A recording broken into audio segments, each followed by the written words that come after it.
Welcome back to Show Me What I've Been Missing, your pop culture podcast that says, hey, remember that thing? I'm one of your hosts, Elizabeth Stanton, and with me is my other host, Chris Mack. What's up, guys? And we are working our way through Sex and the City in its entirety from start to finish. I've seen it too many times. Chris has seen it none times. Did you say none or num? None. None. Got it. Yeah. I thought you said num. I was like, num. I didn't say num. Not weird. Not that weird. I mean, I'm pretty weird. I was gonna say, I was like, don't put it past yourself. You know, you could have said that. What do you call it? Yeah, and so we're on the final season, episode 5, The Cold War. 5B. But yeah, excuse me, season 6B, episode 5. Yeah. The Cold War. The Cold War. I don't. Okay. Usually I usually get the titles in regards to like what happens in the show. I personally just don't this time, and maybe when we talk about it, I'll see it. But the Cold, like, there was no war. I think war is extreme for what happened. Right.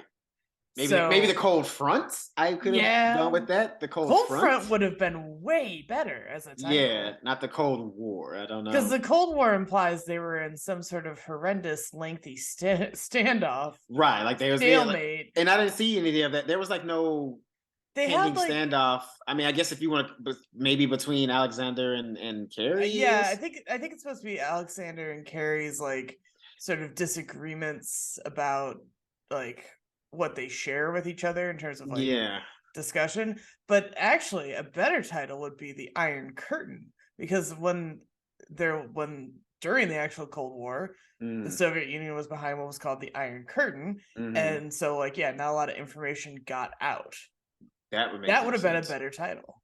Yeah. Well. But I guess because it's winter, they're like, no.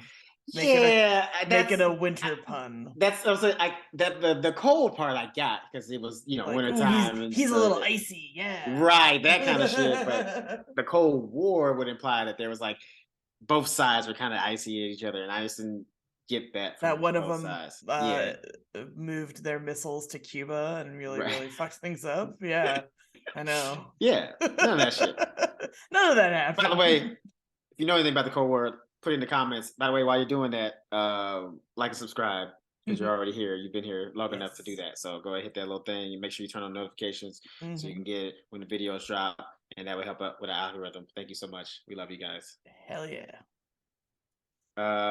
So I think I want to just because it's the funniest story and the cutest story. Let's start with Charlotte. Yes, I love Charlotte's story. she's so happy in this episode. She is literally in like heaven. It's so nice too. Yeah. She's been having a rough time with the infertility and everything. So she's taking Elizabeth Taylor for a walk with Anthony, our beloved Mario Cantone. Which is hilarious. He was hilarious. He's so funny, by the way. So funny. Such a great episode for him. So funny. And there's like a lady who's like, "Oh my god, look at your dog," and he's like, "She's getting all this attention. I'm jealous," and they're joking about it, and like. Charlotte's like, well, I really think she's like, look at her, she loves the attention because she's trotting the dog's trotting along, so cute. Well, see, I mean, I don't know, because like that's the thing too, is like it's almost like I understand that maybe the dog does kind of miss competition, but I don't think so. It's like, once you train a dog to do something, they just do that now. They're like, whatever you train to do, they just do that. So like that doesn't mean that she missed competition, but it's possible. Who knows? We don't know what dog isn't. Maybe somewhere in the back of that dog's mind, she's like, man, I was one of the greats. I could have been somebody. I could have been a contender if my back scholarship. My back hind leg wasn't just a little too short. Apparently, my bitch of a mother made me deformed. If it wasn't for my bitch of a mother, I could have been great. I could have been the star. But Charlotte's like, I think I want to put her back in dog shows. I think she can win with my love and support.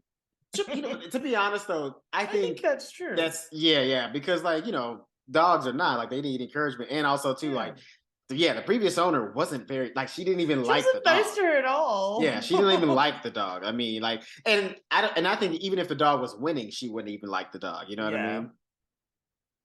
Some of those dog competition people are weird. Yeah, man. I mean, well, that's the thing. It's like when you're just so focused on just like winning the competition, like you don't even like look at the animal as a being, then you kind of lose sight of it. And that's I think that's also probably too why she was losing, because like you weren't really like you weren't looking at the dog as a being, and you were just looking at it as like a way to like win money and win prestige and shit like that. So they're at the dog show, and people, the crew, our gang is talking about stuff in the audience, which we'll all get to later. Yeah. But Carrie goes backstage to check on Charlotte and Anthony, and they're finishing grooming her. Anthony's like, there are no hot gay dudes here. It's just like frumpy old ladies and like just older like dumpy gay guys, I guess. Well, yeah, I mean, frumps all around. Yeah, well, it's like I mean, I don't imagine too many like, young, buff, hot gay dudes are like what he's chasing isn't a show. No, if you were a gay guy who was like looking for like a sugar daddy, that's perfect spot. You probably find you at least one or two, and like there were a few gay guys there because the guy that comes up to Samantha after the competition, clearly gay. So and good looking too, by the way.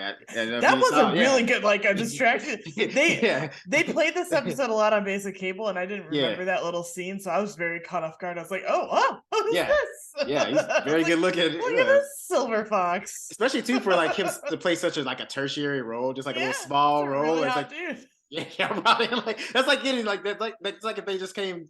They got like Smith Jarrett just to say like 2 lines and then he's out. It's like that's too much distraction. Yeah. But I mean like as far as him finding like hot, young, strapping gay men, probably not. Not at a dog show, you know what I'm saying? Like I said, and if they are there, they're probably just there because they're also looking for for sugar daddies, and they're not looking for, his type. But they're grooming Elizabeth Taylor, and they realize she's in heat because I guess she got her doggy period. I didn't even know that was a thing. Hang on, I don't fully doubt the show, but I also don't have tons of faith in it either. So hang on, I think it is a thing. I think it is. It must dogs do get the periods. Yeah, I think they do get periods. Yeah, which is wild to me. Hold on, I gotta clean my camera. Okay, there we are. Yeah, yes, they do. Yeah, that's crazy. Yeah. I mean, now I don't know if it's like drippy as much as it was like that. Like I don't literal, think yeah, like I think that they were really overdoing it and for cinematic purposes. But I know that dogs do get their periods because I remember an ex told me about that. It does say yes, and they do produce blood. Not very much, though. And it says, and in a small dog, you may not even notice the bleeding. See, yeah. Yeah. That's what I was like. They were playing it up. I was like, I know it wasn't that, like, for lack of better words, gory as they were making it seem like. They don't get a heavy flow, so to speak. Yeah. I was like, because, like, I don't even think which I suffer from. Okay. So, well, and this is, please, I'm not trying to get personal. Yeah. But, like, in women, does it like drip out like that? Not unless you sneeze. Okay, so that's what I'm saying. So they were overdoing it. I was gonna say if you don't have it, I don't know. It probably depends, honestly. Okay. Because it can if you were to not wear anything to catch the stuff. Yeah. The menses, as it's technically called, which I was dealing with a doctor with that during one time, and I did not know that was a technical term. And he was just going over stuff, and he said it, and I went, "Oh, is that what it's called?" The menses. Yeah, because it was referring to the stuff. Yeah. And I was like, "Oh, got it. Yeah. Sure. I was so like, wait, this is a technical term, the menses? Yeah, I was like, is that the term we decided? Okay, I don't like. I mean, it's cute. It's cute. I hate it. I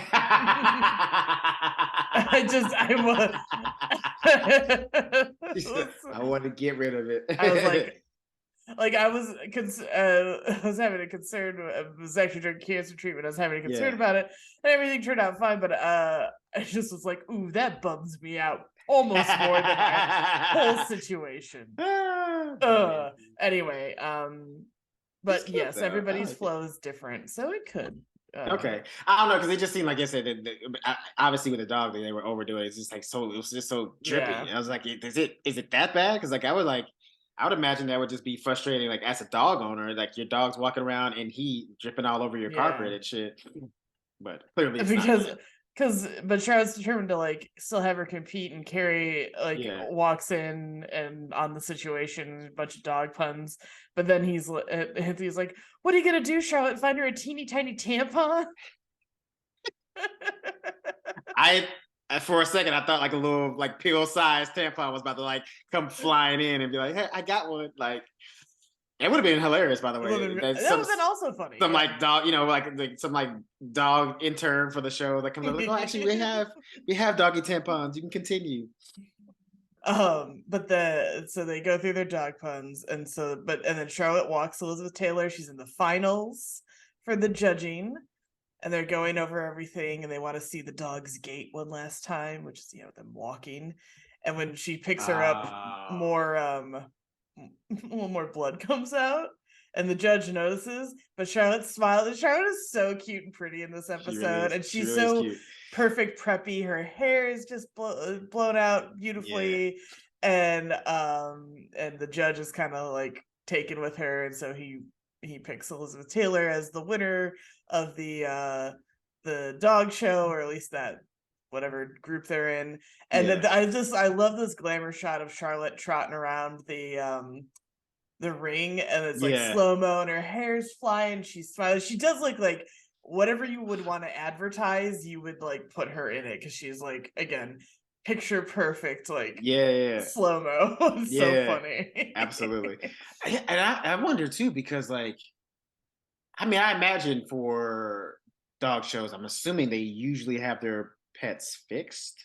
I thought so. Well, no, I thought so, but then I thought, oh, you know what? They do a lot of breeding though. Like they want champions. Yeah, that's true. That's true. So they don't always fix them. Yeah, and I do believe in male dogs, like their ball sack is judged by judges. I believe it is. I feel like I've seen it usually as a joke thing where they literally are like like basically touching the dog's balls, or like right. But I think it's like a legit like judged. Yeah. Category. Yeah, I think it's like how they're judged as far as like because I mean like that's like that's I mean I honestly, as funny as it is, it makes a lot of sense to me, especially when you're talking about like if you're planning on like breeding future dogs and things of that nature and stuff like that. It's like you probably want them to have like a nice set of balls, because it probably means that it's healthy and can make more champion dogs. So it's interesting. And also I don't wonder, because like I was like, the dogs like being, I guess, in heat, like that could make it lose the competition. Like what makes that so wrong? You know what I mean? I don't. That's a good question. I don't know. Yeah, I think it's just like I actually don't know. Yeah, I mean, it's one thing. If there's anybody that watches dog competitions, please in the comments tell us like what you see about that. Like if that's a thing, if a dog being in heat would make it lose any round of judgment, please let us know, because that just seems ridiculous to me. Yeah, I mean, like obviously, if the dog like misbehaves and humps, sure, somebody, I know that can make them lose. Yeah, that can make them lose. Yeah, that's obvious. That's because the idea is that at one, it looks bad on the trainer, and two, like it's like the dog's like undisciplined, like it's not trained. So I can see that losing points, but I don't imagine it for a girl. She's in the heat unless she starts like scooting back on all the dogs trying to get it. Dog scoot. Yeah. But that's not where this little story ends, because then Charlotte and Harry are at the dog park, and Charlotte's like holding her, like a baby. She won't let her off the leash. Yeah. And she's like, "Oh, Harry, you should come next time. She was so wonderful." And Harry's like, "Well, let her off the leash and let her do like a little champion lap. Like, what could it hurt?" And they do. And then, but because she's in heat, all these other dogs come up and start humping her. And like so many dogs were humping her. It was like 12 dogs that humped her, apparently. I keep forgetting. Elizabeth Taylor, the actual Elizabeth Taylor, was alive at this time, so they do a lot of jokes because they're like, Elizabeth Taylor was in a gangbang in the park, and they're like, oh my god, and someone's like, one of them's like, oh, that's so 80s, haha. Sharon's telling them about it. It's so. There's gonna be some other like Elizabeth Taylor jokes coming out. I can't remember them all, obviously, but it's just one of those like joke things that makes me laugh. It's like, well, I don't imagine the real Elizabeth Taylor at that time was doing gangbangs in the park. You know what I mean? I'm Not in pretty the sure 80s. She was pretty old. Well, yeah, even in the 80s, yeah. Too. Yeah. I mean, I guess not that old, but still. Well, she was always very, she wasn't like. She's a dignified lady. Yeah, she was a very classy and classic woman. I mean, now, as far as how she presented, we don't know what was going on behind closed doors because we all know Hollywood be out there doing some wild shit. I can't recommend that Furious Love book enough because, like, I mean, she wasn't doing anything that wild behind the scenes as far as like fucking and whatnot, but like just all the drama and everything of her life. God, I'm gonna read that book again. I know I've read it like 10 years ago. It was so good. I had someone I know, and I was just talking about her and tabloid stuff, and I was like, God, I want to go back. And it was Richard Burton's sent like explicit love letters to her, but they're very like but because he's very writerly as well, you know, and actorly, they're very like beautifully written, but they're like also smutty. And it's like best of both worlds. See, I mean, that's one of those things. It's like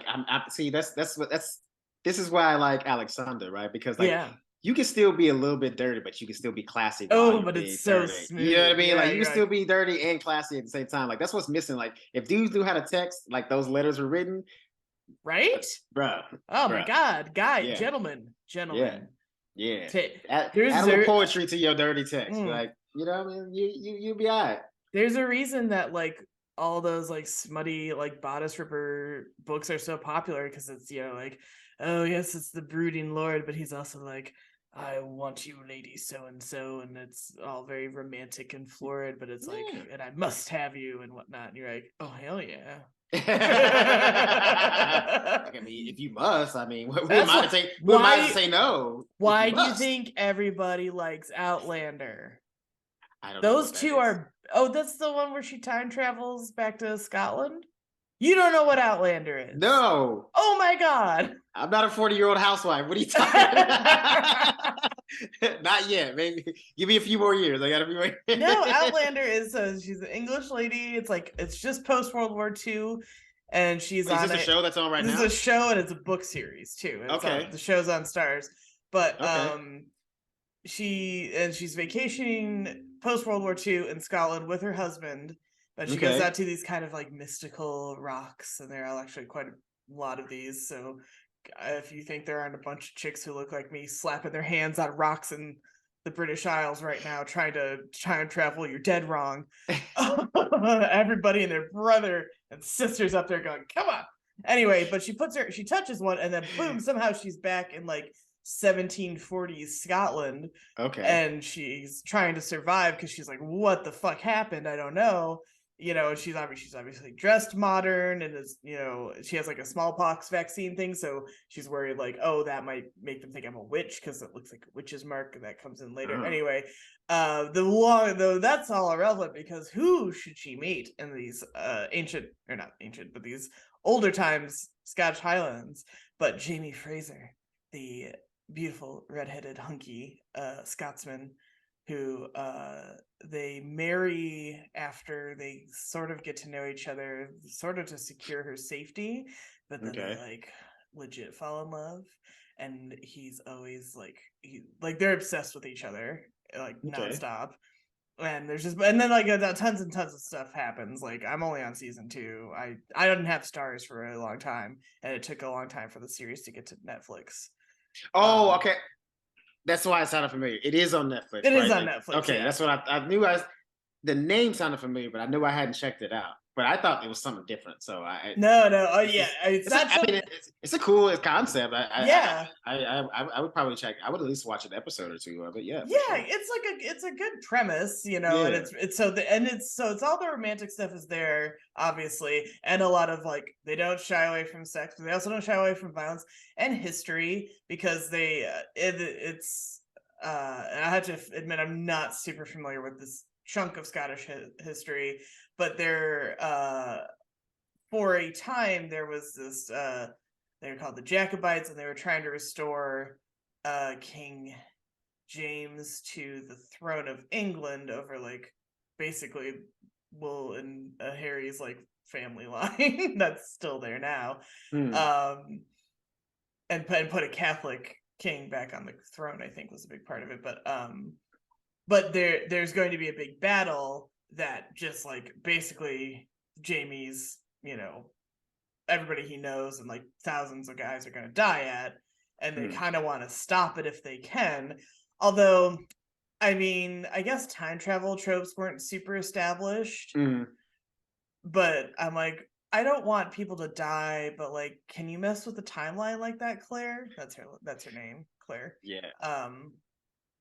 Is it it's not one of those time travel things where it's like everything she does, but like fuck with the future? It doesn't seem to be. Again, I'm only on season 2 where like season 1 ended, and then season 2 kicked off. The first episode, she was back in her present time, but with but you don't know how or why, and so the whole season will get to, you know. I like a good backtracking season. Yeah, like that, sometimes like that. Sometimes like a good like when you open it like that, it's like, oh shit, big mystery up top, and then we gotta like follow up to it. It gets me. Yeah, that's kind of why I start.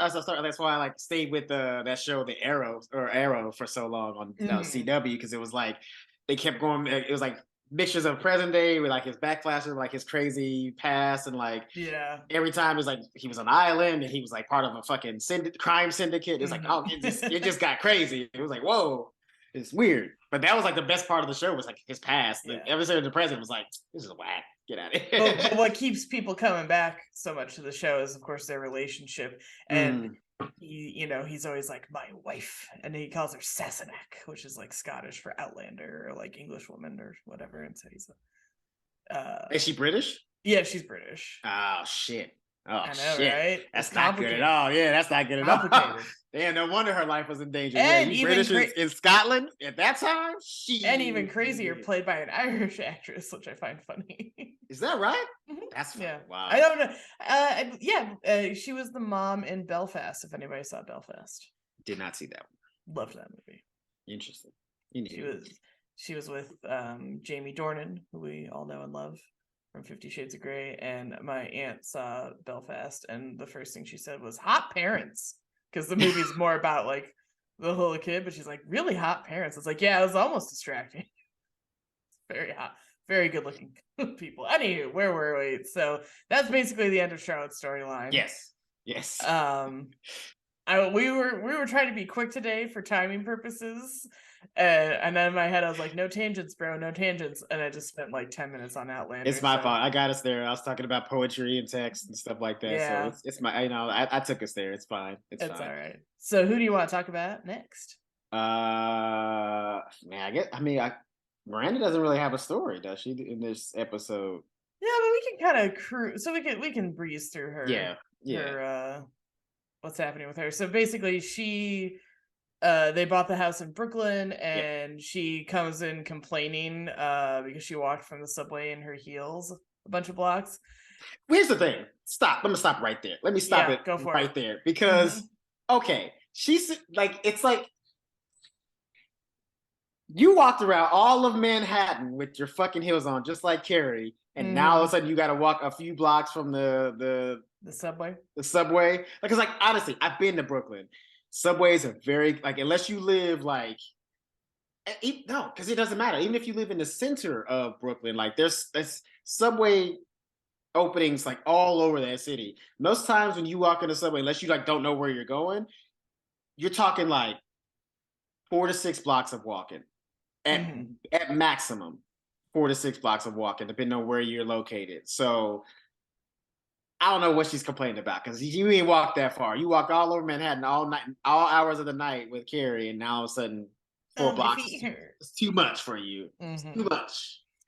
It's just because she hates Brooklyn, and she hates Brooklyn. She probably hates taking the subway, which I ain't mad at you. I get it. You know, I get it. Because she's she's a cab bitch. She's like they go to the cabs that they're cab bitch. She's a cab bitch. they take cabs everywhere. They don't play around there walking shit. Yeah. That's you know what? Yeah, that's true. I was gonna say because like they don't walk that much. They usually like as soon as they walk outside of wherever they're coming from, they're like taxi. Yeah. Yeah. They're and I love Steve where he's like, why don't you just like wear sneakers and switch to heels at the office? And she's like, no, you can't take me out of Manhattan, but you can't take me out of my shoes. Which also I think like people hate on it, and styles have changed. So like now you could get like I think a decent pair of flats of some kind and switch to heels a little more like fashionably, I should say. I mean not even that. I mean I think most women prefer to switch to flats out of heels. Like as soon as they give me an opportunity, I can't wait. Like some people do love heels, genuinely. I'm not one of them. I have a tiny handful of pairs that I've like felt comfortable in. And actually I saw a funny TikTok thing where someone was like, Gen Z really is like leading the way because they're like, look at all these girls outside of like a club. They're all in like those white sneakers. They're like in white fashion sneakers, but they're like, they're at the club in sneakers. Do you know how fucking smart that is? So you're not like teetering and uncomfortable and in pain all night. And also, honestly, I don't even. I mean, I listen. Don't get me wrong. Heels are nice. Great. I mean, listen. As a guy looking at them, it's nice. I understand why you would want to wear them because what it does to your legs, and especially in a nice dress. When I got a nice pair, when I get a pair I like, and I'm like, oh, it's working. Yeah, I'm like, I get it. I put together the ensemble. It's like, okay, if you're going somewhere where like you're gonna like walk a red carpet or something like that, and this picture's got to be taken, fine. But like 9 times out of 10, if you're going to a bar, like a nightclub, you don't even take pictures of like your feet. Like I have never seen girls' feet in pictures. Most of the time, it's like waist up or something like that. Like maybe if it's a group shot, like if they ask somebody to take it every now and then. But 9 times out of 10, it's like waist up, chest up, like selfies. So it's like, do you need to be miserable to do that? No. Where's heels? Like especially too, like if you're going to a bar, that's more movement based. You're not gonna be sitting down. So like they're a nice pair of shoes. We don't hate you for it. Oh, but you'll be judged by all the other girls who fuck them bitches. I know. Let them be uncomfortable. While they sitting there all uncomfortable and they can't even like enjoy themselves, you're gonna be sitting there all comfortable, enjoying yourself. And I will say, I think again, the Gen Z thing is a point. It's slow as progress takes time, but I think we're like starting to get there where it's sort of like mind your business about what other people are wearing and doing. And like if I wear flats or boots or whatever, booties or what have you in a bar, no one really cares or notices, to be honest. Well, the funny thing is, I was like, I don't care what kind of girl you are, even if you love heels. At the end of the night, them shits are in your hands, and you're either walking barefooted or you're having somebody like carry you out. Yeah, so, stop lying. It ain't worth it. I don't care how much you like the heels. And also the sneakers comment though from Steve, I think is meant to be a joke because like in the 80s when a lot of women went into the workforce in like the office and there was like yuppies. Yeah, it's like the movie Working Girl. They show people like women wearing like sneakers to the office, but they're like 80s like suburban lady like sneakers with socks, and then they changed into the heels, and it was like a very 80s trope, and so I think she took offense at that in a way too. I see. But then I do love Steve because he's like, she says they can't take out my shoes thing, and he goes like, well, stop complaining then. Steve's manning up, baby. He's a homeowner, and he ain't taking nobody's shit now. Yeah, he's like, I want to hear that shit, dude. Sit your ass down. Because Steve has been putting up sheetrock all day in the baby's room. Because she's like, did you install my internet? And he's like, no, I was putting up walls, sheetrock in Brady's room, and she, was bitching about the no internet, and he's like, oh, I'm sorry, I was putting walls in our kid's room. It's like, oh, you need internet? Well, our kid needs fucking walls. Our baby needs walls, you dumb broad. God damn it.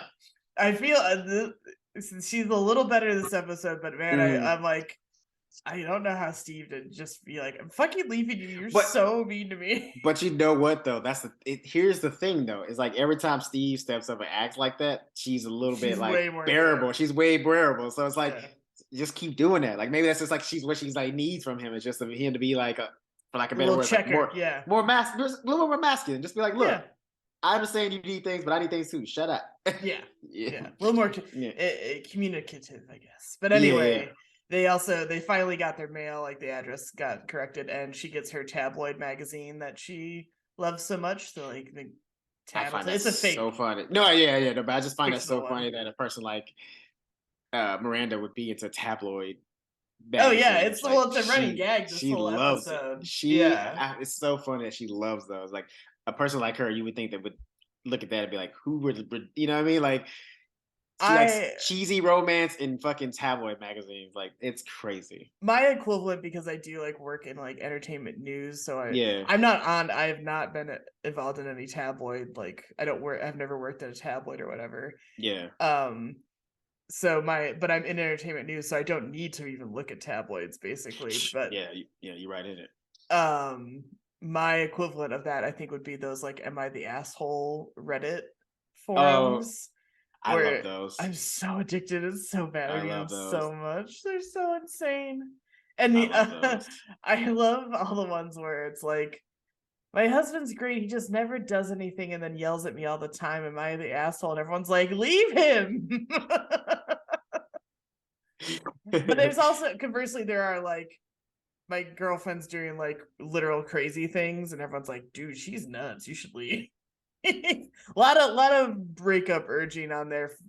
Some justified, some not, but they're some fun. Some of them are wild. I've heard some wild stories. I've heard some wild ones. Yeah. Wow, shit. Anyway, some people have accused it of them being fake and just being like writing exercises. I'm like, well, they're excellent writers then, because I'm fucking hooked. Matter of fact, those are some of my favorite videos on TikTok, when they like match the Reddit like "Am I an asshole" with like the video, and you just like listening to the story while the video's going. It's like great. I watched the shit out of this. It's bad. Yeah. So I'm gonna save what Miranda reveals. Well, I guess we need to. So real quickly, Samantha is photographed with Smith at a restaurant, and Stanford and his boyfriend Marcus, and that photo ends up in the tabloid with Samantha cut out of it, which is so mean. But because he's with two gay guys, basically the tabloid claims Smith is gay, and so but that makes Miranda shows that to Samantha at brunch. Now I wonder though, because just with that, just real quick, was it implied that the dude like took that picture like he worked for the tabloids, or like you think he like maybe got approached because he got that picture and then sold that picture and they cut it out? Could be the second one. I'll be honest. That's what I'm thinking, because he seemed like he was actually a fan. Like he seemed like really into like, oh shit, fucking Smith. He was so excited. I mean, paparazzi have certainly done beyond questionable things to get a photo, but because they're just at a restaurant, I don't think that was the case. But even now, people get their photos and video and stuff bought by tabloids or other media conglomerates. Actually, when I was working on the show I worked on, we'd be looking for clips of stuff, viral clips, and a lot of times the viral clip will have been bought up by this like small handful of companies that then charge an arm and a leg to anyone wanting to use it, even though, because it's the standards of how you use things are different for TV than on internet you just repost and repost and repost, and it doesn't matter. Well, I was also wondering too, because like it's like, well, maybe the guy is full of shit, because he was like, oh, my girl loves you, and I was like, I don't know too many dudes that's like gonna take a picture of like a good looking guy just because like it feels like a comedian that's like somebody that they don't feel like could take their girl, you know what I'm saying? Like somebody that they ain't too intimidated about them being rushed. Yeah, because like Smith is a good looking dude. Like I don't know too many dudes that's like, oh, my girl loves you, let me get a picture for my girl. Like that ain't bro. Like and it ain't even about like insecurity. It's just like that's just not a dude thing. It's like, oh, let me bring home a fantasy for my girl. Like. Nah. So later, Miranda gets home from the kind of drinks that go semi-wrong after Carrie kind of fucks up the introductions between her friends and Alexander, which we'll get to. Yeah. And they talk about relationship stuff, but she comes home and she's actually kind of glad to be there. She comes in and to Steve's in bed and she's like, I'm so glad to be home. I think literally for the first time ever. I think I was thinking the same thing. I was like, oh, finally, she got a little booze in her. All of a sudden, she loves her she's husband. Like, I love my house. I love my husband. I might even love my baby. I might even love my baby. I mean, listen, Brady's only 2 years old. He's got to earn that love. You know what I mean? He's got to work up. Only known him for 2 years. That's the cute stage. Get a personality. Yeah. You imagine if somebody said that to the baby in public? Like, look, you're only 2. Get a personality. The cute shit's wearing off. That's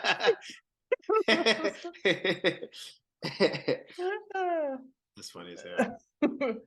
And so, but she's like, thank you for loving my friends and me and putting up walls and getting us snacks and all this other stuff. And he's like, yeah, well, guess what? I put in the DSL line. And she's like, oh yeah. And so they fuck.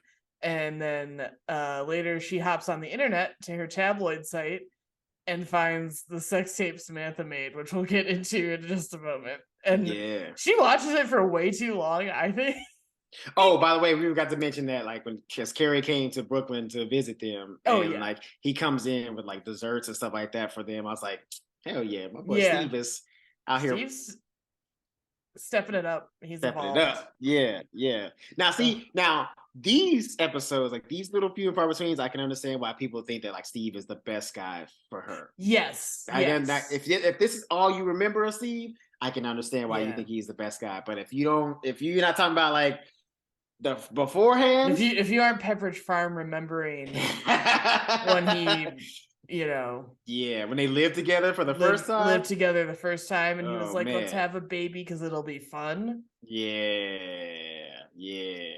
Now maybe we need to grow and let that go because he's grown too. But no, I won't do that. Sure. I mean, we can say that. I mean, I'm just saying, like, because he is good now, and it kind of makes sense for him to have that kind of growth and like, to be the person that he is now. But it's like, it was the earlier seasons. I was like, this is the dude that everybody thought that she was supposed to end up with. Okay, all right. Like, y'all do your thing. Not for me.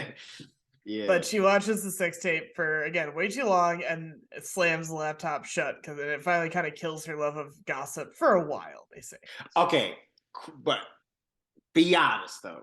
If you saw a sex tape with somebody that you knew, would you watch the whole thing? I don't know. I'd probably watch more than I'm thinking I would. Because like you're gonna watch. I would say at least 30 seconds of it. Yeah. And even if you don't watch the whole thing, like you're gonna skip to some parts and be like, "Oh my god!" Like, what are they doing? You're gonna watch at least 1 to 2 positions, okay? At least 1 to 2 positions for sure. Like unless the video is only like 30 seconds long, you're gonna skim through it a little bit just to see if it gets better. I mean, because like just out of natural curiosity, not even on some Susio shit, but just like I gotta know, Yeah. Well, because we kept mentioning it kind of in relation to Miranda, should we get right into Samantha's story? Let's get into it. Let's get it.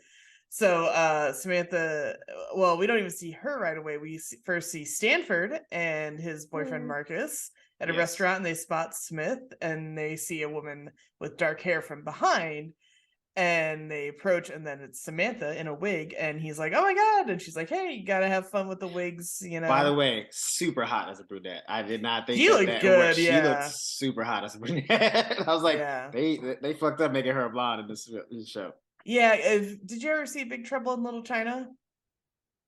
Oh shit, that was her. We've done we have done this. I've done this to you twice now, at least, or I've said that, and you went, "Oh my god!" Yeah, no, I forgot because she was one of the green-eyed ladies. Yeah. Oh man, because her hair is like more close to brown. Yeah, to brunette there. Hot. She was super hot. And I always thought like she's not a bad blonde or anything like that.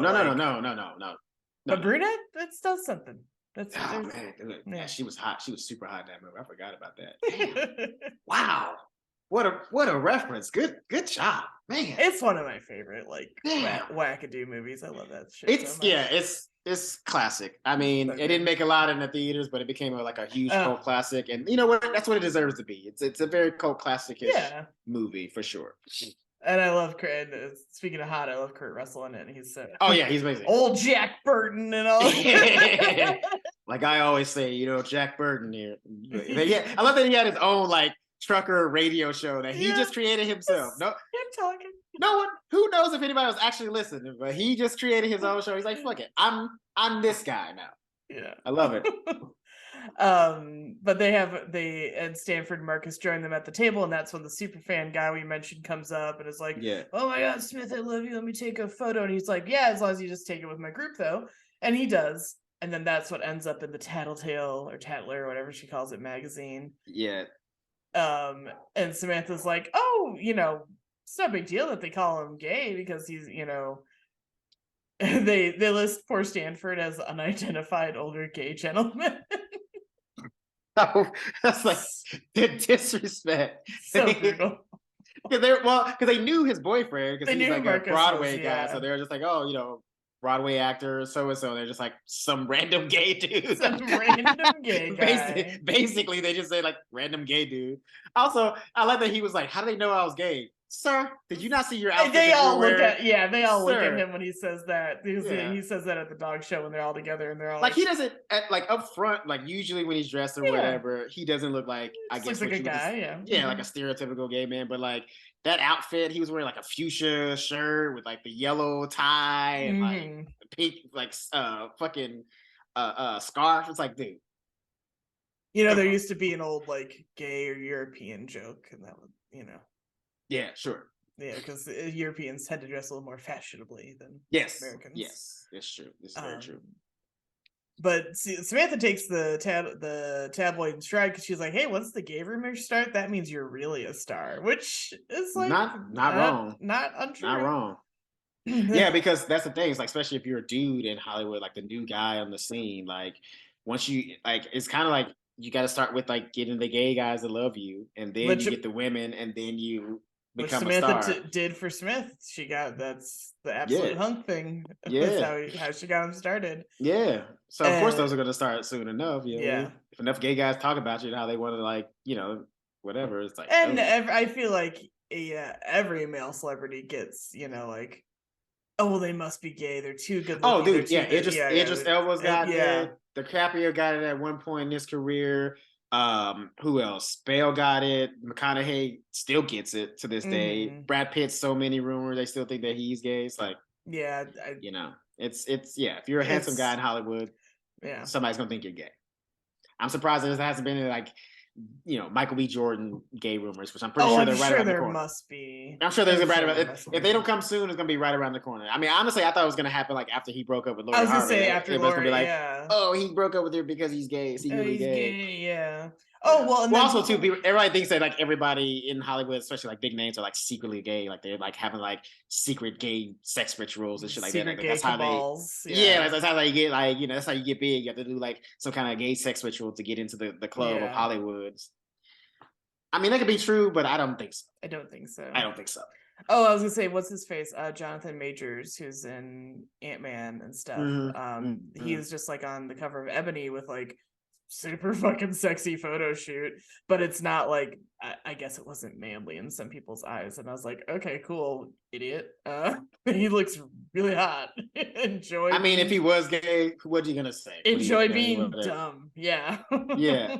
So even if he was gay, it's like also he's still better than you. So yeah, pretty much. Fucking Creed trailer. Creed 3 trailer. I was like, oh, sir, I don't have tickets to this gun show. The thing is, though, he's looked like that since he's been in Hollywood. If you look at his first movie that he was in, the last Black Man in San Francisco, they don't show that often, but like he's always just been in shape like that. Like it's like a scene he's wearing a tank top and he's got fucking just. Yeah, I first saw him in Lovecraft Country, and I love that they're like, look at this nerd reading, and he's like the swollen dude. Yeah, he's just like this muscly dude with glasses. They're like, oh, look at this guy, he's a bookworm. Yeah, they try to put those little glasses on them to be like, look at this intellectual. And I'm not saying he's dumb or anything, but like, that's the buffest intellectual I've ever seen. I don't hate it though. Facts though. Yeah. Well, apparently, come on, we'll get into it. I'm about to go into another tangent. Let's get before I get into it. Yeah, we got time, but we'll keep it. We'll keep it moving. Because I like how we're just like Jonathan Majors, like for both of us. So I'll go into a rec. I've been a fan of his since like his debut movie. So like, anyway, he's good, dude. So the gay rumors have started, and Samantha is at like getting a pedicure done, and she overhears two PR girls talking about Smith being gay, and she kind of like laughs it off. She's like, yes, it's just what I expected. But then they're like, that's so lame. We thought he was dating Samantha Jones. Now we should not say what they kept saying this whole episode, the word that rhymes with hag that they kept saying. That's not cool anymore. It's not nice to anybody. Just say beard. Beard is, I know it's technically not politically correct, but yeah, beard, but basically that's basically what they're referring to her as. They're like, as like an older lady who hangs out with gay guys. Yeah. / his beard to make him seem straight. Yes. And she takes that personally. Well, yeah. Well, what she does, but no, that's not what she takes personally. It's not even being called, his beard or whatever. She's mad because she was like, they were like, oh yeah, I thought Samantha had like the hottest sex life in New York. Yeah. And turns out she doesn't, she's not having sex with the hottest man in New York. She's like, how dare you? Yeah. I do have the hottest sex life. How dare you? The implication that she doesn't have like a banging sex life. So, which is so funny too, because like that, like it's funny because remember at the beginning when she was kind of grooming Smith Jarrett to like get him to be this big star, he was the one that was like, oh, I don't want to be this and looked at like this and she was like, drop your ego, it's okay, it's gonna be fine. Look who has the ego now. She's like, no, I have the hottest sex life in New York. How dare you? So like they're at the dog show and they're talking about that. And she's all incensed. That's when she meets the really handsome one-off character we meet. Who's like, strikingly handsome. Can I get Smith's number? And she's like, oh, well, he's not gay. And he's like, okay, sure. Yeah. No, she's like, no. She's like, no, you can't have it. I'm fucking him. He goes, sure you are. Yeah. And like, I honestly, and here's the thing. I don't care who you are. There's nothing more painful than being dismissed by a gay dude. Like it just hurts. It hurts on a different level. You're just like, I'm a person, thank you. I don't roll your eyes and walk away. Excuse me. I'll say that and like teenagers. Getting roasted by it. Now, like I don't take like teenagers opinions. They can roast you though. But they can roast you and dismiss you. Like it's insane. Because that's the thing too, like because kids, they don't really like take your like they don't take personal like social etiquette into the conversation, and they just attack like the most, like they somehow they know that like the thing that you're the most secure about and attack it. And you're like, hold on. Sir, I just asked if you can move out of the way. You didn't have to go talk about like my cross-eyed, like what? Like, sir, take it easy. Wow. So that makes her go home and make a sex tape with Smith. And he's like, are you sure? And she's like, it worked for Paris Hilton. What a time. That was the time we were living in, baby. I know, that's crazy. And now she's a mom. Don't you feel bad? Yeah. That's wild. So is Kim Kardashian. Mm-hmm. That's wild to me. Yeah. Honestly, like no judgment. Like here's the thing, we all make mistakes and shit like that, but obviously that wasn't a mistake. I mean, a lot of people think that was like fabricated. I don't know if the Paris Hilton one was. I think that was like honestly one. I think that was I think that was honestly somebody. That guy's a creep. Yeah. That was like honestly same thing like Pamela Anderson, like that shit. Like, that was screwed. My beat. I never finished the Pam and Tommy show because I know Seth Rogen like produced it and cast himself as the guy who stole the tape. Yeah, and they like for reasons I never really understood while I was watching the show tried to make him sympathetic. like you could understand why he did it. And I was like, yeah, they tried. Yeah, I never. look, like, Tommy Lee was an asshole to him. Sure. I was like, but this like woman got caught in the crossfire, and the show did do a lot of that, but they still tried to like make it be like, well, he wasn't the worst guy. And the article it's based on, they talked to the guy, and he's like, hashtag no regrets, man. I don't, like I got money for it. He has no compunctions about what he did. He does not care that more so Pamela's life got fucked up by it than it really did Tommy's. Right. This is always the case for women. Like, yeah. So I just especially in the 90s and shit. Especially in the 90s. Oh, watch the Pamela Anderson documentary. I need to, yeah. On Netflix. To watch it. Yeah. The like montage of people asking her about her breasts and stuff and breast implants, like just knowing like kind of what we know now about everything. Yeah. It's brutal to watch. It's so painful. But she's come through it okay. She's doing all right. But anyway, yeah. No, I just to go back to the sex tape thing, man. I feel bad, like for the ones that like have come out, like it was obviously like meant to come out. It's like, man, like I feel like, especially for the children, like I can't imagine what that's like. Because even if you go to private school, there's like that's your homeschool. Like again, to go back to how mean teenagers are, like that shit's gonna come out. Yeah. You know what I mean? Like that shit, like somebody's gonna say something about that one time, you know what I mean? And I'm sure that's already happening too with like, cause like there's some moms out there who probably was like on OnlyFans during the pandemic and stuff like that. And some kid found that shit, and if you're in that class, like they're probably waiting for the day. Like if the person, especially if the person who's like mom is an asshole, they got the receipts. They can't wait to be like, your mom does OnlyFans. I got you. Like, the brutality of it. I can't imagine. But Samantha's definitely not worried about that. I also don't think she never really talks about it, but I think she's decidedly child free. I mean, she's almost 45? Yeah. Well, child free by choice, not just by No. I'm just saying. I don't think that. It's like if she was gonna have kids, I think by now I think she would have. Yeah, gonna have them. Yeah.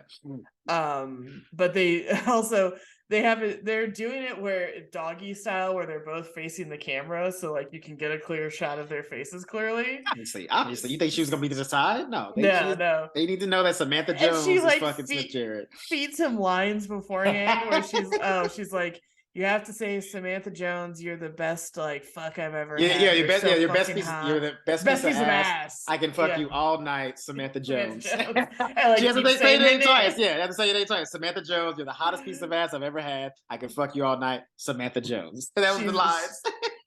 And he's like, how are you going to distribute this? She's like, I work in PR. I know what I'm doing. Why would he even ask her that? What a sweet baby angel. Yeah, it's like you don't know who your girl is by now. She knows people, man. She knows people. Sweet dummy. Please.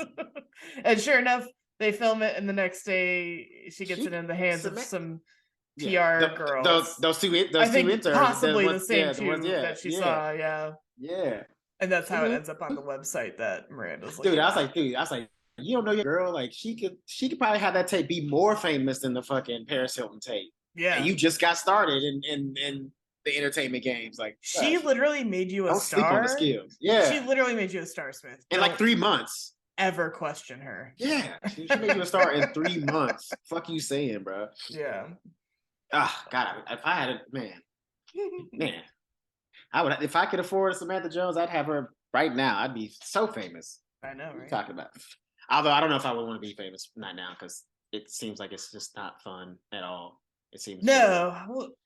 Well, if I ever get famous, if I were to get famous, I would delete all my social media. Like I would. Yeah, I was about to say I would shut up about everything. It's gone. Yeah, I'm not just doing social media. I ain't gonna be online. Like interviews, I'm be like, you can ask me these questions, and that's it. If you ask me anything else, I'm walking the fuck out. Yeah. Don't ask me about no current events. Don't ask me about nothing in politics. Don't ask me about none of that shit. Yeah. I'm out. Don't even ask me about those national disasters like the fucking earthquake in Turkey. Don't ask me. I got no opinions. Yeah.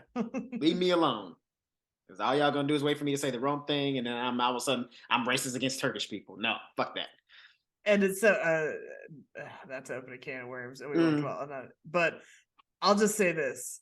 if I were to, let's say, write a multi-billion-dollar book franchise, sure, I would probably, and that's kind of all I did, and I did a few other little things. Yeah. I'd probably just fucking stop talking to anybody about anything ever, anywhere, because that's an option, you know. Like, you don't have to do any interviews. You could just collect your checks and you can tap out of delivering your opinion on so many things. Anything, everything. And enjoy your billions in, let's say, the Scottish Highlands where you're from. Take it. Because that's what I'd fucking That's exactly what I'd be doing. I'd be like, listen, I got nothing to say. Just run me my money. Oh, y'all want to make another movie about my books? Go ahead, run me my money. I just need a check. You don't need to. Do you like? You don't listen. You don't even ask me if I like the movie or not. I ain't saying shit. Mm-hmm. Just run me my check. They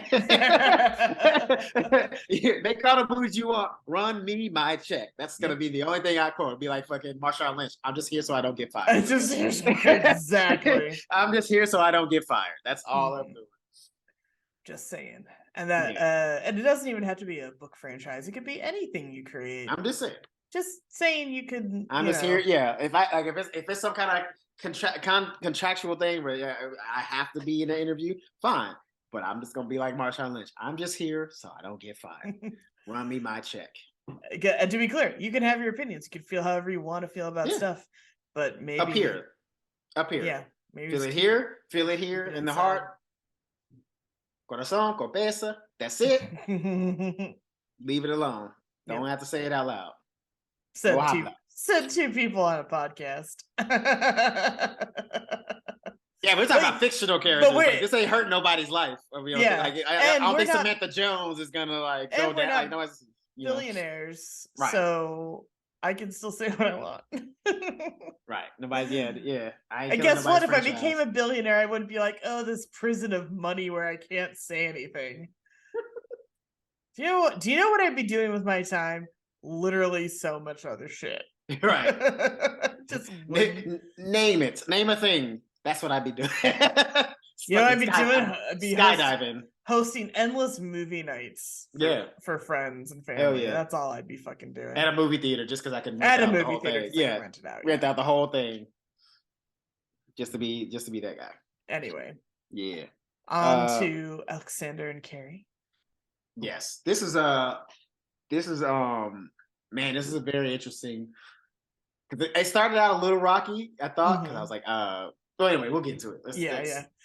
So when we opened the episode, they're canoodling in a booth at a restaurant. He's like got his hand on her shirt, and she's like, oh, we are in public. But he's like, I don't care. Ooh, I know we're gonna get there eventually, but I don't want to do this, but I gotta be a good person. I gotta be right. Carrie gets mad props in this episode. Yes. For one move that she made that I was like, I think I know which one. Oh, what? Oh, we just want to have growth all of a sudden. Okay. Yeah. Okay. Anyway, let's just get into it. So they're at the restaurant, and then a bunch of his like artist friends show up and join their table, and they're all very, they're arty, snobby. Yeah. One of them is Hector Salamanca from Breaking Bad with the bell. Ding, ding, ding. Every time I see him and anything that he does now, even when he's just talking regular, I'm like, ding, ding, ding. Yeah. Like he didn't say nothing in the entire series, and somehow that's like his most iconic character. How did that happen? He's worked forever, forever. Yeah, he's been in a lot of things. Yeah, he's been in so many things. Yeah, he's a great character actor. Yeah, amazing character actor. Yeah. And the thing that like makes his name is the fucking bell dinging from Breaking Bad. Honestly, because that first of all, that character like kind of was like the turning point of the show. Yeah. Like, that was like honestly, after said character was blown up, that show kind of went downhill after that. Yeah. R.I.P. to the god.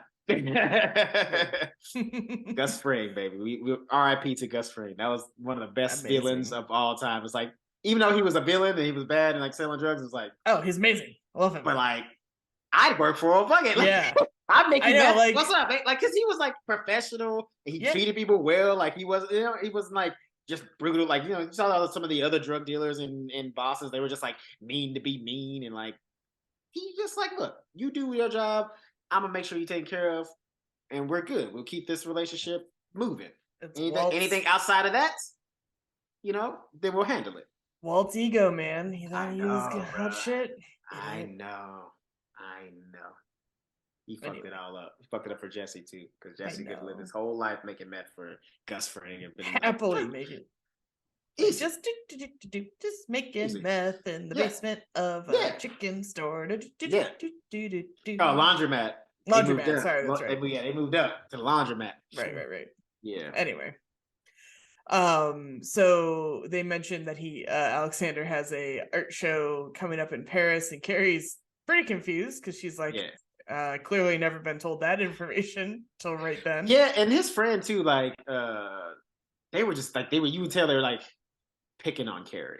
Oh, totally. Big time, yeah. Because they ask, like, what does she do? And she's like, oh, I'm a writer. And they're like, novels? And she's like, oh, no, I write a column. The New York Times? No, she writes for this other smaller paper. But Alexander has her back. He does. I was gonna bring that up. Like, he did defend her. He was totally. Like, because he even called her out. He's like, no, you're just being a snob. Anyway, this is what she.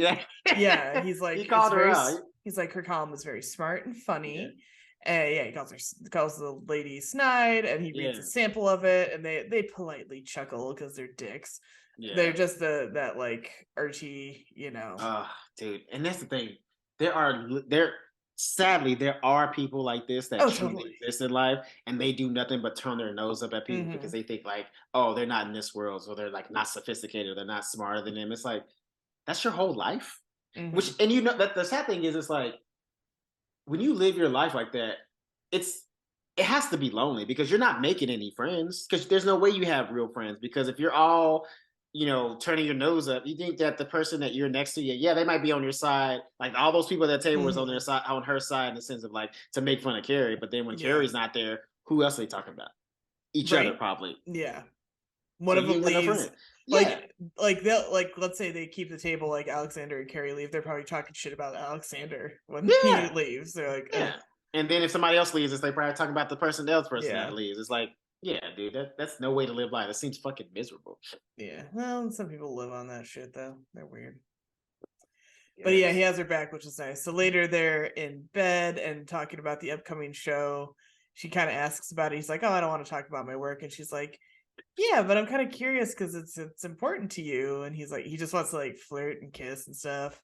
And she's like, yeah, I kind of want to know more about what you do though. And he's like, I like to keep work and private life separate.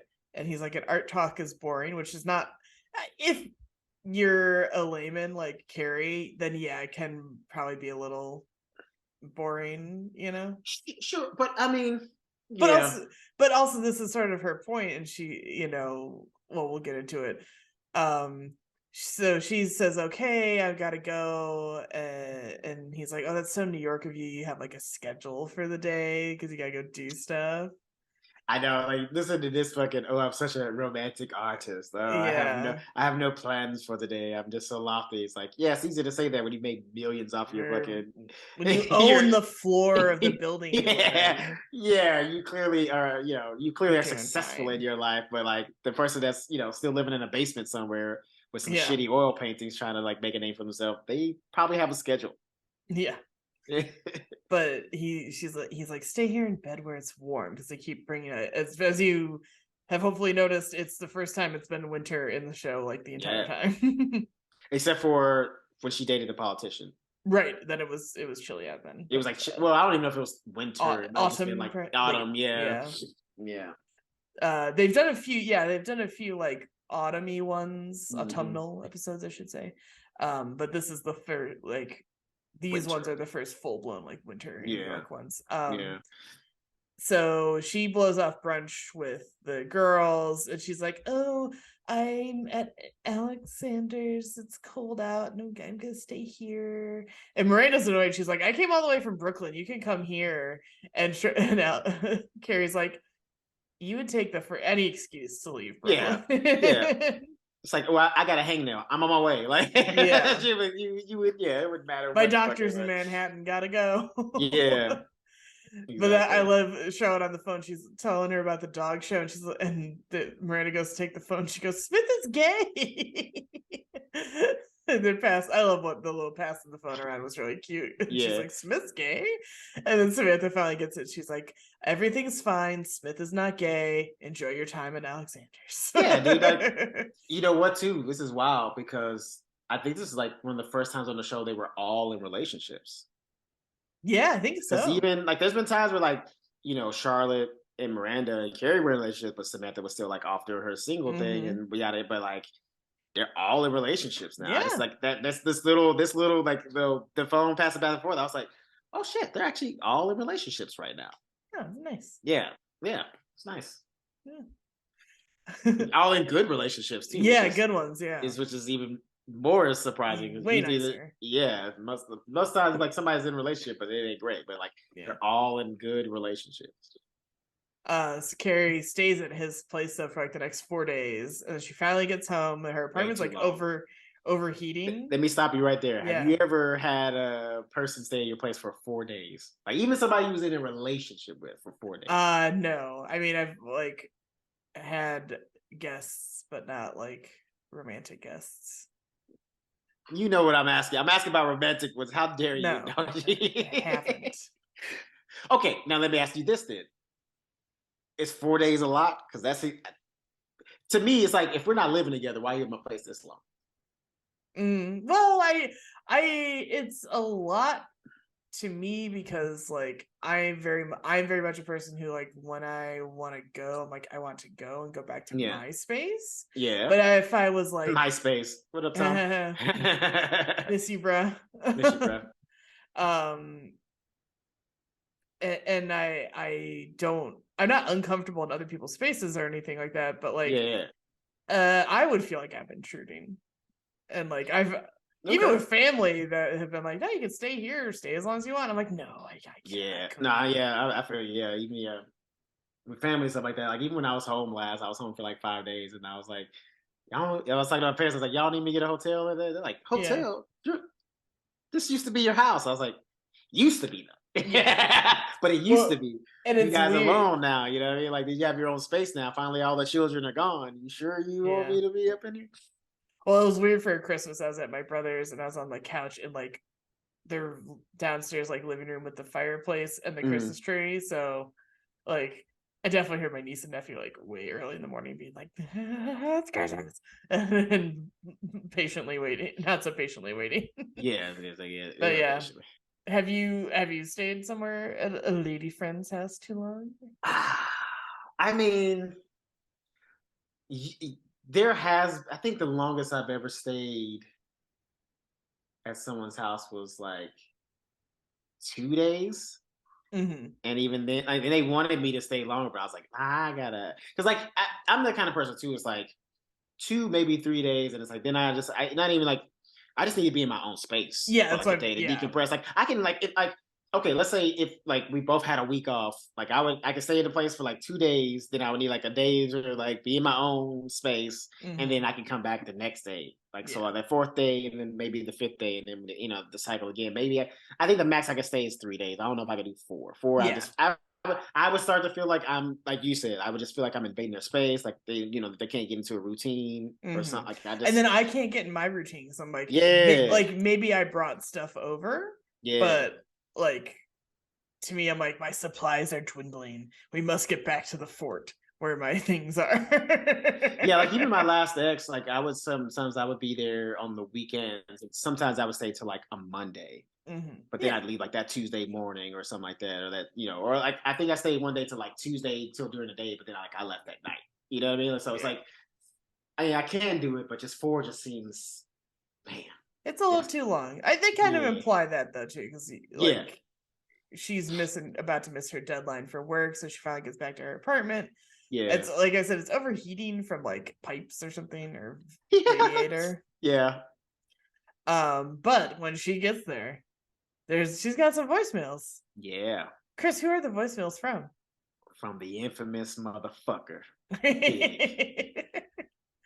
And there's several, and they a gang of them. Like he was calling her a lot.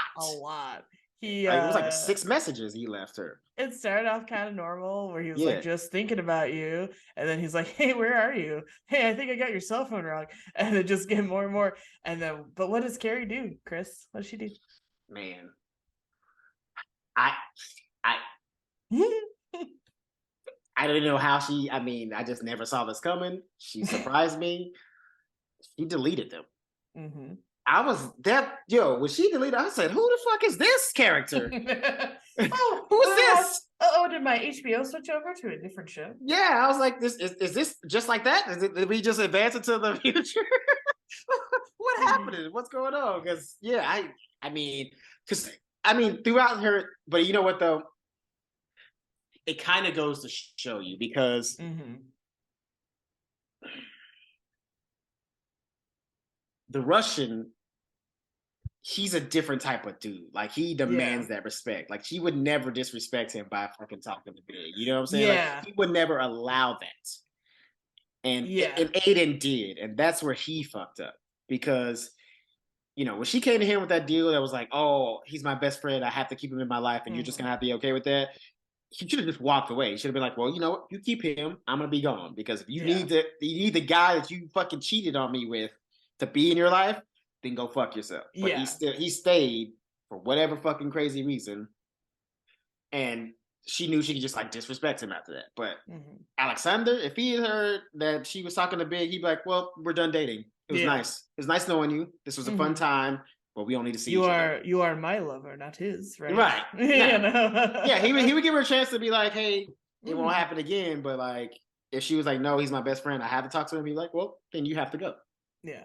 Because you don't see him, like, none of his ex-lovers or anything like that have popped up or shown up, and what she's like super suspicious is going to happen or would have happened, like, cause she was worried she was like one of the many, and she kind of thought he was. And like, but it's the thing, he's had a bunch of lovers, right? But have you seen? I mean, so far, none of them popped up. None of them have shown up. They haven't like ran it, like, even that it was the last episode. They were like going to all these little.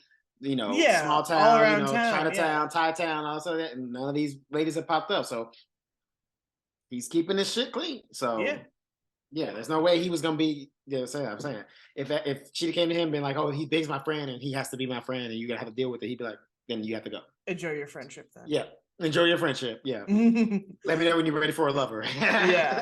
Because Carrie finally gets to Miranda's in Brooklyn and tells her about deleting the voicemails, and Miranda's like even impressed, and she's like, but beforehand she's like, what did he want to talk about?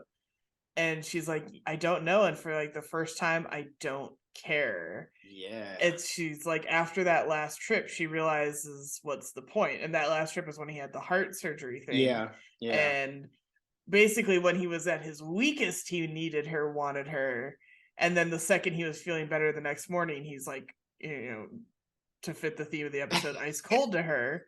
He really was. He was just like the night before, he was all sweet and like, talking about things in the future and what could be. So the next morning he was like, "Who are you again?" He was like, "Oh, he was like, oh, you're still here? Oh, yeah, weird." And he's the garbage, bro. I know, and so it's nice that she like verbalizes that she like saw the light basically and was like, oh he doesn't give a shit about me. Or I mean he he doesn't. He doesn't. Yeah, I mean, in certain ways he does, but not in the way that she. That's what I was gonna say. Is like that not they in the way should that be together. Not in a truly like I care for this person. Yeah, like he cares about her as a person, as a in general. I think that like he doesn't want to see anything bad happen to her, but like like as far as like caring about her in the sense of like being in love with her, I don't think that he is. I don't even think he's capable of that, because like look what he did as his ex-wife, both ex-wives, ex-wives, excuse me.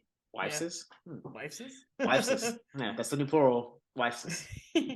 And then Carrie says, things are getting more serious with the Russian, as she always calls him. She's like, it's just more grown up. It's not confusing. And she's like, he's so open about how he feels. Yeah. And she's like, but there is one thing. I love Miranda. She's like, thank God. But she's like, we don't have anything in common except each other.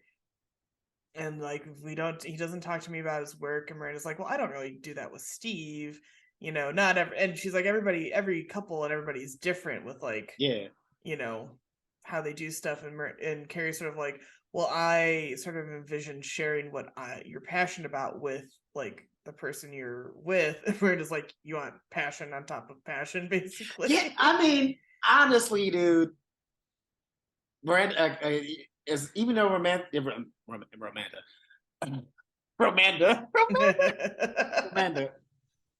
that's her name.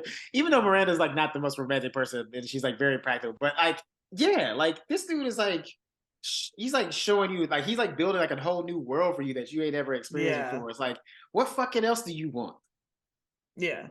Honestly, I mean, I get it that you want to talk to him and stuff like that, but like, it's not like you guys don't have a conversation. Like, not he doesn't let you in and then doesn't talk to you about things. It's like he just doesn't talk to you about his work. It's like, why are you looking for trouble, woman? Yeah. Like, leave it alone. And I think like in a way they have shared interests. Yeah. Like, because I was thinking about like, well, I like, you know, like my horror movie stuff or like other nerdier things, and I would want to find someone who's similarly interested in those. But at the same time, like, you know, it doesn't have to be, you know, it's nice to show the other person in your life, a whole new world of things you're interested in. Like, oh, maybe they don't do X, Y, or Z, and you can show them that, and that's nice.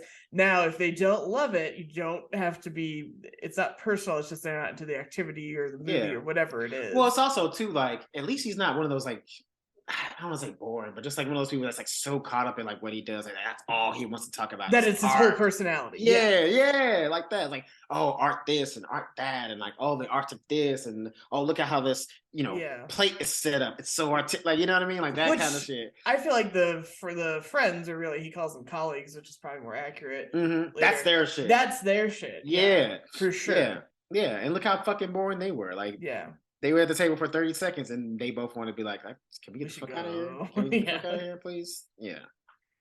And she, you know, Miranda teases her about that. That's when Steve comes in with, he got them cannolis and cheesecake and stuff like that. And Carrie's sort of like, oh man, Steve's all right. And she's like, I want you guys to meet Alexander. Alexander, sorry. You know, she's excited to introduce her friends to him. So he asks, or later she asks about his work. She's back at his place again, and that's when she's like, hey, I want you to meet my friends at like for drinks or whatever. And he's like, or does she ask him about his friends? Well, anyway, because he says all my friends are in Europe, and the people she said she's like but since I met your friends the other night, you should come meet mine. He's like, no, those weren't friends. Yeah, like he was like, no. I mean, honestly, how honestly he was with that girl. He's like, you're being snide, but whatever. Yeah. Like, I was like, are you sure they're not friends? Because like that's the only kind of honesty you can have is with a friend. You could call them out on their bullshit. So they might be friends, and he just don't know it. So she's like, all right, they agree to do like drinks together with the friends, and she's like gonna leave again for work, and he's like, no, stay, and she's like, I'm gonna be in so much trouble. He's like, oh, I have a computer you can write on in exchange for like hanging out in bed with me. And I'm like, that's a pretty sick deal. I would do that. I mean I give work. If I would do the work first, I'd be like, let me do the work first, and then because I'm like, I know what. If I do bedtime first, I'll be thinking about it the entire time. Get to the job. Well, not even, that too. But it's like also I want to have fun because I'm like, oh my god, I'll be thinking about like, oh shit, I still gotta write this fucking article, blah blah blah. Like, oh, what am I gonna talk about? Like, if you don't have a subject or whatever, it's like that would just be on my mind, so I wouldn't even be able to like be in the moment. So yeah. So she goes and writes at the computer, and she ponders like, can hot relationships turn cold if you're not sharing passions? And her question ends with the word like cold ? And he's got like a triple monitor set up, and somehow she sets it so that cold is in giant letters on the triple monitors. I don't know how she did that. They definitely cut that bit from the cable showings, because again, I know I've seen this one 100 times, and really? I don't remember that gag. I think it's just a time-consuming gag that's unnecessary. Yeah, it didn't really like impact the story or the episode in any way, so there was really kind of no point to it. And again, Iron Curtain as a Soviet/Russian like theme pun title would have been more fitting for this. Yeah, Yeah. But oh well, look, yeah. Anywho. Hindsight's 2020. What do you do? Yeah. So let's see. They the girls are all together for the drinks, and he calls and he says he can't make it because he's working. And Charlotte's like, oh yeah, that makes sense. If he's like inspired. Charlotte, fangirl. Oh my god, he's working. Oh yeah, he's working. Yeah. She can't wait till his new exhibit. She's like more excited about Carrie than Carrie, she was saying, about his new exhibit. And Carrie's disappointed, but man, is he fucking smooth, because what should come over to the table like less than 30 seconds later? Bottle of Dom, baby. Man, let me tell you, bro. With a note, saying his, enjoy the champagne. He sends his regrets. I don't like. It's like you can't. Like, there's no like you can't be mad at the person if they do that. It's like not only did he call, he called to apologize. Like he didn't make you sit there and wait all night and be like, look stupid, while your friends are asking, where's your boy? Which Big would definitely do that. Big would definitely just like, and almost did. He shows up at the tail end of one episode. Yeah, he leaves her hanging for a really long time. Yeah. Oh yeah, that one episode where he like meets her like 2:30 in the morning, like on the other side of the. Well, no, there's one where she's introducing him to the girls, like Yes, I know what you're talking. Yeah, and he almost doesn't show up for whatever reason, but then he finally does. But it's like a Hail Mary, like last minute thing. Right. Yeah. Yeah, and that's when Alexander's just like, nah, I can't make it, but here's I call you, send an apology, and I'm also sending you champagne, like the good stuff. Yeah, how you can't be mad. I mean, and she wasn't, obviously, she was very okay with it. Them showing, to do, because like, man, that's classy, very classy.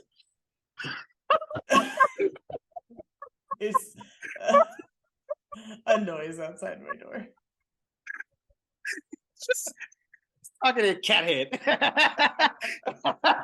Oh shit! I don't know why that was funny, but it was hilarious.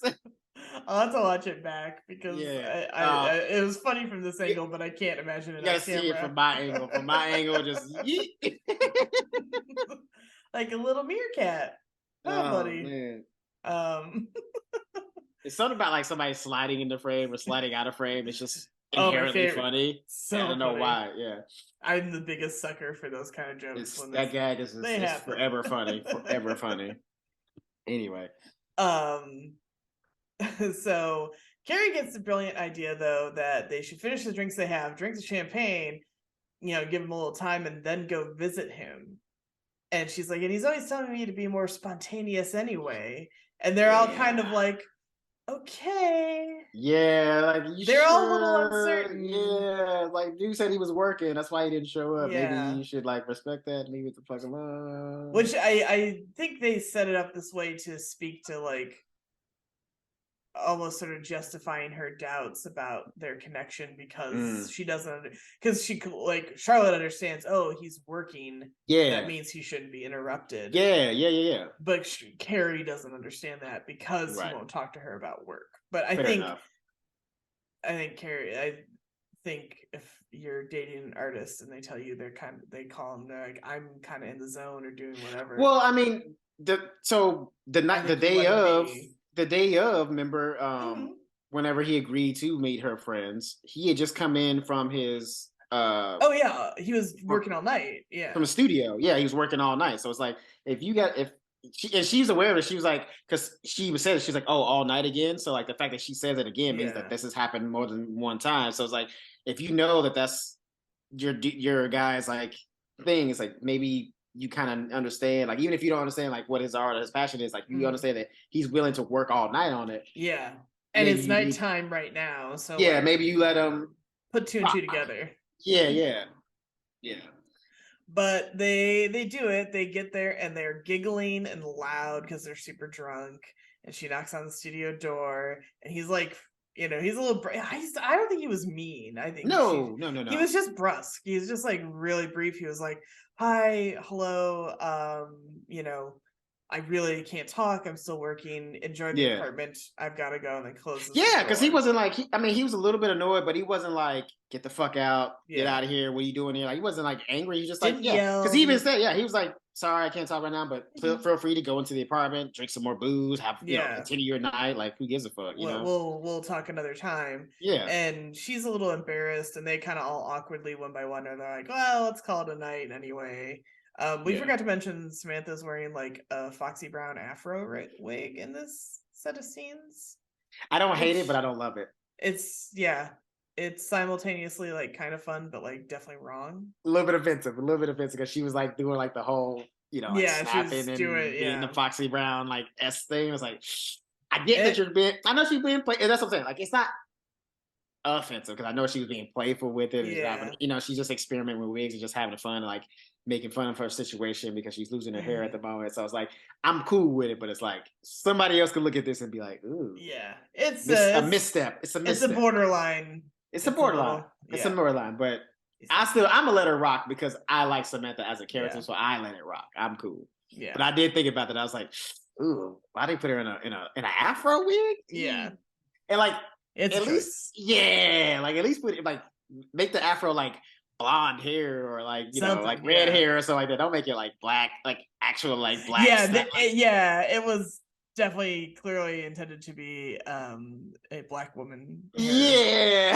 And not like a white woman with a lot of curly hair, let's say. Right. Because like there was white women rocking afros back in the day, so they definitely have wigs for that. So it was like that was just hey, it's a little bit of a misstep. That's all. Slight misstep. Carrie ends up staying at the apartment anyway and spends the night. And so she's in bed and kind of annoyed and gets up and goes into the studio. And again, he's working, you idiot. But she hits him with the "we need to talk," and I'm like, I'm sorry if I walked up while somebody was working, like let's say I'm dating, like the likelihood of me dating like another writerly type person, and I just immediately walked up. I was like, hey, I know you're typing, but we need to talk.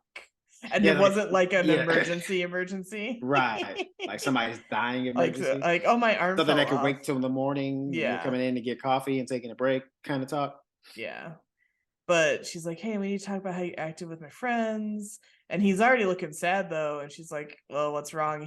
And he confesses, he's like, I'm worried, what I'm creating is not going to be enough after like, I think 6 years between exhibits kind of a thing. Yeah. And she pumps him up a little and she's like, hey, I might not understand it, but I can at least listen. And then he begins to explain the art and everything, and the voiceover has her realize like sometimes there's not enough time in an evening for both of your worlds, your friends, your work, your personal.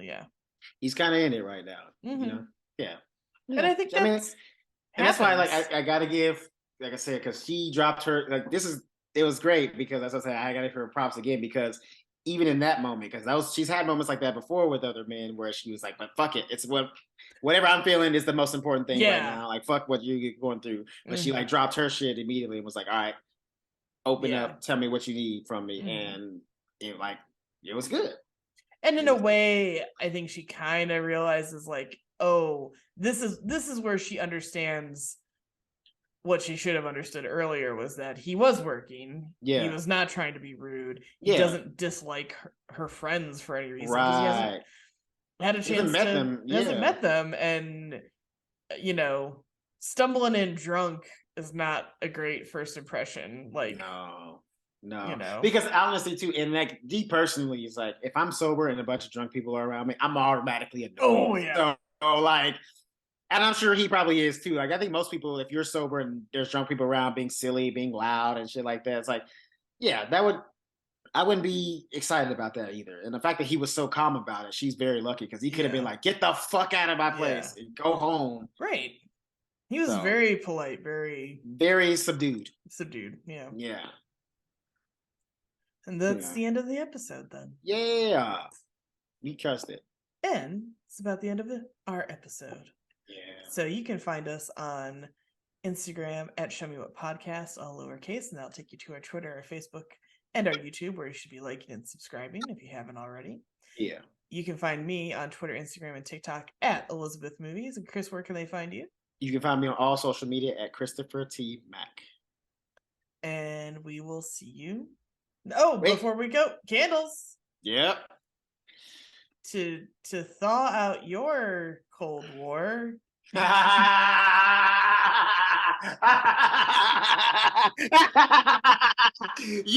You said it with your chest. You look up at the camera. You take this. You said it.